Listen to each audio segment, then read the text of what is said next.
सुविधाओं के अभाव में कई प्रतिभाओं के दम तोड़ने की कहानी तो आपने बहुत सुनी होगी, लेकिन आज हम आपको एक ऐसी लड़की से मिलवाने जा रहे हैं जिसने इसे अपने सफलता के रास्ते आड़े नहीं आने दिया।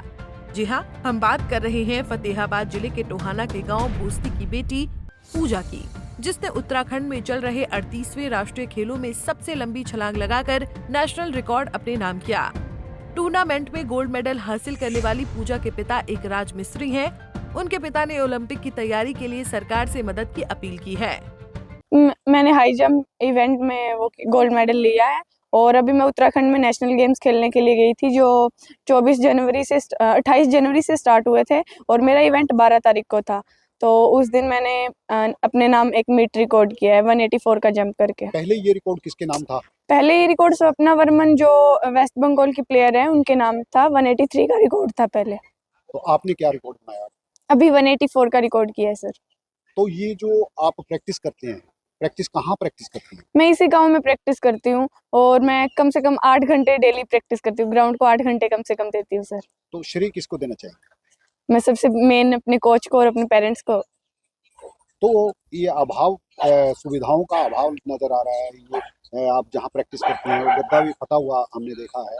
तो क्या कहना चाहेंगी सरकार से, या आपको कोई प्रोत्साहन मिले? सर, सरकार का तो मेन यही होता है कि वो कैश प्राइज और कैश अवार्ड जो हमें मिलता है, स्कॉलरशिप वगैरह मिलती है, अगर टाइम पे हमें वो भी मिल जाए तो सर हमारी बहुत हेल्प हो जाती है उस चीज़ में। अभी मेरी 2 साल से स्कॉलरशिप, कैश प्राइज सब कुछ रुका हुआ है सर।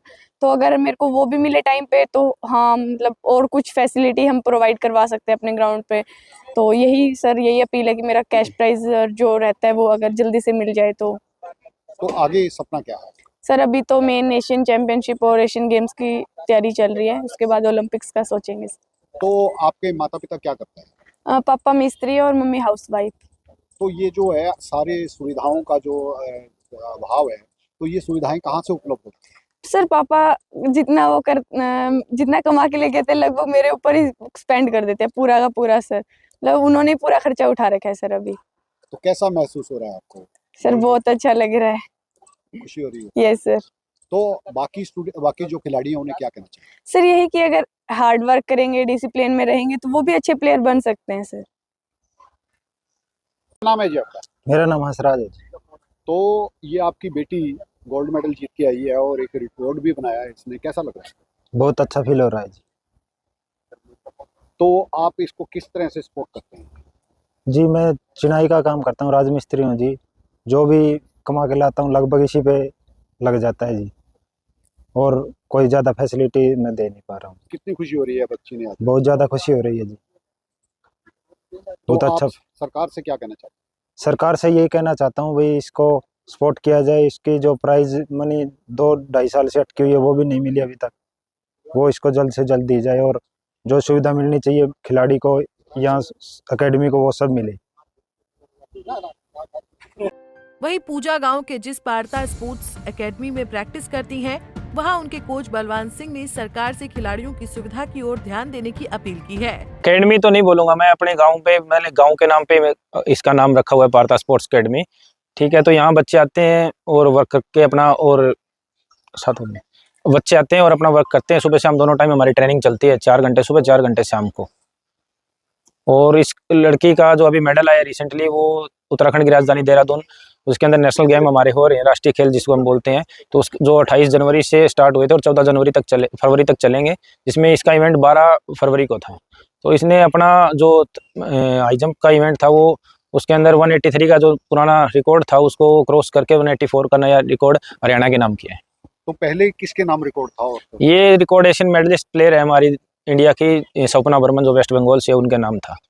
तो सरकार की तरफ से कुछ सुविधा वगैरह? तो सरकार की तरफ से सुविधा लोग देख रहे हैं, हमारे पास जो मैट है वो भी फटा हुआ है, और जो बाकी बेसिक जरूरत की जो चीज़ें होती है एक स्पोर्ट्स पर्सन के लिए, वो हमारे पास कुछ भी नहीं है। और बच्चे को, यानी कि अभी ये 18 साल की होगी, इसकी जॉब का सिक्योर होना, पहले नेशनल गेम्स में मेडल के बाद में प्लेयर्स को जो था, जो हमारी पॉलिसी थी उसके अंदर था कि एज ए कोच उसको ज्वाइन करवाते थे आउटस्टैंडिंग स्पोर्ट्स पर्सन को, लेकिन अब जो पॉलिसी है वो चेंज कर दी गई है, और उसको अभी प्लेयर का मतलब, हमें तो इसका कोई फ्यूचर अभी जॉब के मामले में सिक्योर नहीं दिखाई दे रहा है।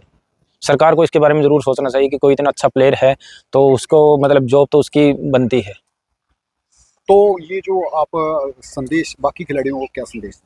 बाकी खिलाड़ियों का संदेश यही रहेगा कि आप अच्छे से लगन के साथ मेहनत करते रहें, जैसे ये गुड़िया कर रही है, और इसके फादर इसके जो मम्मी पापा है दोनों इसको इतना अच्छा सपोर्ट कर रहे हैं, बिना किसी मतलब इतनी फाइनेंशियली पोजीशन जो इतनी स्ट्रांग नहीं है उसके बावजूद भी इतना अच्छा इसके लिए किया है उन्होंने, अपनी सारी मतलब जो इच्छाएं थी उनको मार के और इसके ऊपर जो पैसा इन्वेस्ट करके और इसको यहाँ तक लेके आए हैं। तो तैयारी कैसी चल रही है? आप तैयारी बहुत अच्छी चल रही है अभी, और अभी हमारा जो अगला टारगेट रहेगा एशियन चैंपियनशिप है जो साउथ कोरिया में होनी है मई में, उसके लिए हम तैयारी कर रहे हैं, और उसके बाद नेशनल एशियन गेम्स है उसके लिए हमारी जो प्रिपरेशन चल रही है। बता दें कि उत्तराखंड में चल रहे 38वें राष्ट्रीय खेलों में फतेहाबाद की एक और बेटी रेखा ने 1.77 मीटर की छलांग लगाकर प्रदेश का नाम रोशन किया है। उन्होंने कांस्य पदक अपने नाम किया है। फतेहाबाद से रमेश कुमार, पंजाब केसरी टीवी। हमसे जुड़े रहने के लिए हमारे YouTube चैनल को सब्सक्राइब करें और नई वीडियो की नोटिफिकेशन के लिए बेल आइकॉन को दबाएं। अगर आप ये वीडियो Facebook पर देख रहे हैं तो लाइक जरूर करें और ज्यादा से ज्यादा शेयर करें। धन्यवाद।